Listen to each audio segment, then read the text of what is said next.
I'm going to be giving my rhetorical analysis presentation on The Struggle for Human Rights by Eleanor Roosevelt. So this speech by Eleanor Roosevelt is effective in persuading members of the United Nations to vote for the Universal Declaration for Human Rights. The speaker of this speech is the First Lady Eleanor Roosevelt. She was a diplomat and human rights activist, and the wife of President Franklin Delano Roosevelt, who was president at the time. And she's also the first United States United Nations ambassador. So obviously, Eleanor Roosevelt was a very influential and popular person at the time. She was the first lady. Everyone knew who she was, and everyone took her word to heart. She even had a radio show that she used to just spread her ideas on, which I think is really important because it shows that a lot of people listen to her and value her opinion and ideas. And I think that her giving this speech made it a lot more hard-hitting. The occasion, this speech was given in Paris, France in 1958, and it was given in a large meeting. It was given to the Assembly of the United Nations in Paris. Current events going on at the time, NASA is established, and the Explorer 1 satellite was launched. The audience of this speech was primarily the United Nations. She gave it directly to them. Secondarily, she gave the speech to dictators around the world. She directly targeted the Soviet Union directly multiple times in this speech, and Cuba kind of indirectly. She referenced them multiple times as well. She talks a lot about the Soviet Union in comparison to the United States lots of times in this speech, so you can really tell that she's talking about human rights and what it means to everyone. And thirdly, this speech is meant for all people, people in countries that have equal human rights and people in countries that don't have equal human rights. In countries that do have human rights, she's having them be thankful. And in countries that don't, she's telling them to ask for change from their leaders. The purpose of this speech is to persuade the United Nations to adopt the Declaration of Human Rights. The subject of this speech is human rights, and mainly it focuses on how human rights are individual for each person and not collective as a group. Each person needs their own rights, and rights shouldn't be given as group rights. And the thesis of the speech is that every human needs and deserves equal rights. First up, logos, which is logic, and some rhetorical strategies that appeal to logos are argumentation and satire. Argumentation is investigating every viewpoint, and she does this by investigating the viewpoints of the Soviet Union versus the viewpoint of the United States. So in her speech, she says, "I have great sympathy with the Russian people. They love their country and have always defended it valiantly against invaders. They have been through a period of revolution, as a result of which they were for a time cut off from outside contact. They have not lost their resulting suspicion of other countries, and the great difficulty is today that their government encourages this suspicion and seems to believe that force alone will bring them respect." End quote. So by saying this, she uses the word sympathy and understanding, which shows she feels for them, even though she's kind of disagreeing with them at the same time. So she's basically targeting the leaders of the Soviet Union in this speech rather than the Russian people, because she obviously is sympathetic for them and understands how they feel. Next up, she says this about the Soviet newspapers. They state that there is no control over what is printed in the various papers that they subsidize in this manner, such, for instance, as a trade union paper. But what would happen if a paper were to print ideas that were critical of the basic policies and beliefs of the communist government? I am sure some good reason would be found for abolishing the paper. So, saying this, she uses a fact to persuade people to not agree with how the Soviet Union government is treating their people and their newspapers and their laws. And I think it's really important that she investigates their viewpoints as well as her own. Next is satire, which also appeals to logos, which is using a critical attitude to inspire change. And she does this by using lots and lots of comparisons and being critical against the Soviet government, but also being sympathetic at the same time.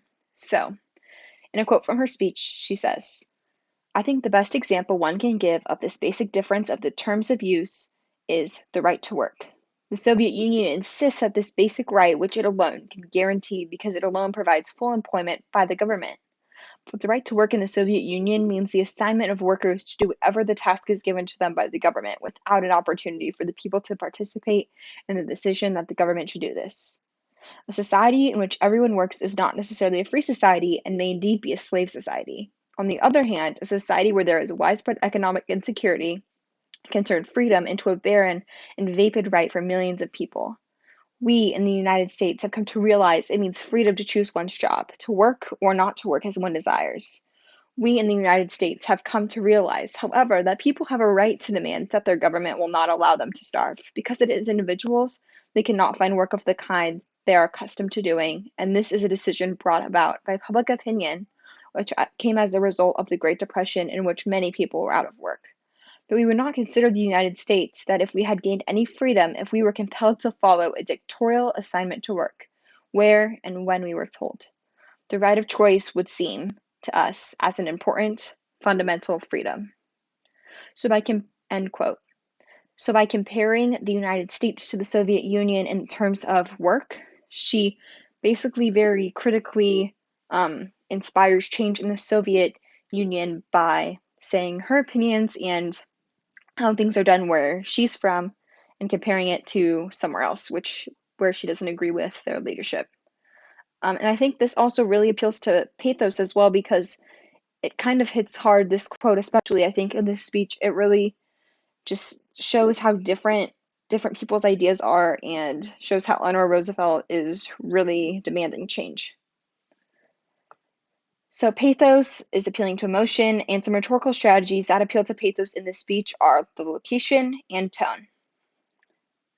So the location of the speech, it was given in Paris, France, and she says a lot in her speech that it appeals to the French, especially because of the French Revolution and the Declaration of the Rights of Man, which were in Paris at the time, many, many years ago, and she wants to inspire change like the French Revolution and the Declaration of the Rights of Man did. So she says in the beginning of her speech, this is actually her opening, she says, "I have come this evening to talk with you on one of the greatest issues of our time. That is the preservation of human freedom.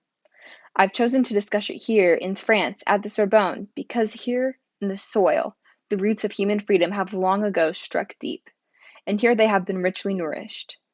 It was here the Declaration of the Rights of Man was proclaimed, and the great slogans of the French Revolution, liberty, equality, fraternity, fired the imagination of men. I've chosen to discuss this issue here in Europe because this has been the scene of the greatest historic battles between freedom and tyranny. I've chosen to discuss it in the early days of the General Assembly because the issue of human liberty is decisive for the settlement of outstanding political differences and for the future of the United Nations." End quote. So basically, by giving this speech in Paris, France, she says that it's meaningful because it's in Paris because of the French Revolution. It's meaningful because it's in Europe because of the historical battles there between freedom and tyranny. And she's basically implying that human rights is a battle between freedom and tyranny. And she also says that she wants to discuss it early because it really determines what the future of the United Nations will bring. Tone of her speech, I decided to choose these two words, I and we, and I think they really create a sense of equal importance between her, the Soviet Union, everyone around the world, the people of the United Nations. It really just creates a group and kind of a family, and it just makes everyone feel important. So in her speech, she says, "We and the democracies.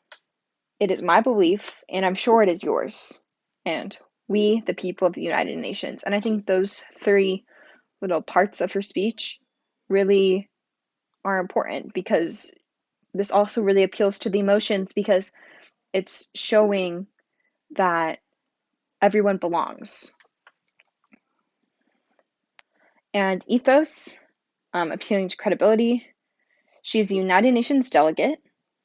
Her husband founded the United Nations. She's the First Lady of the United States, and she founded a United Nations Association in the United States. So I think that her being all of these things and having this impressive background is really important in the delivery of her speech because it just shows her credibility.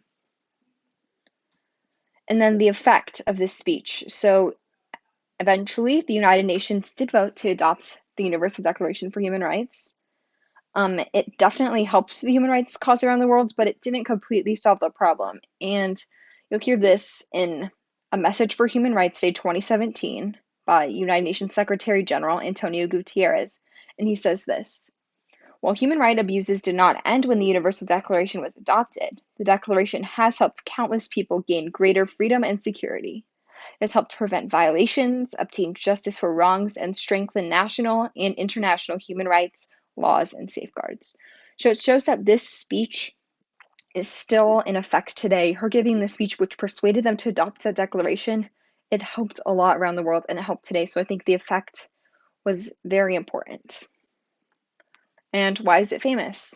Well, it caused a Declaration for Human Rights to be signed, which is still in effect today. And it was given by Eleanor Roosevelt, who was very influential at the time because she advocated for and expanded rules for women in the workplace, the civil rights of African American and Asian Americans, and the rights of World War II refugees. So she obviously has a very big impact on the world as a whole at this time, and she's still commonly known today. Like, I think most people know who Eleanor Roosevelt still is today. And in conclusion, Eleanor Roosevelt's speech, The Struggle for Human Rights, caused the United Nations to adopt the Universal Declaration for Human Rights, and it also caused a great impact on the world as a whole. I were excited, and that's it.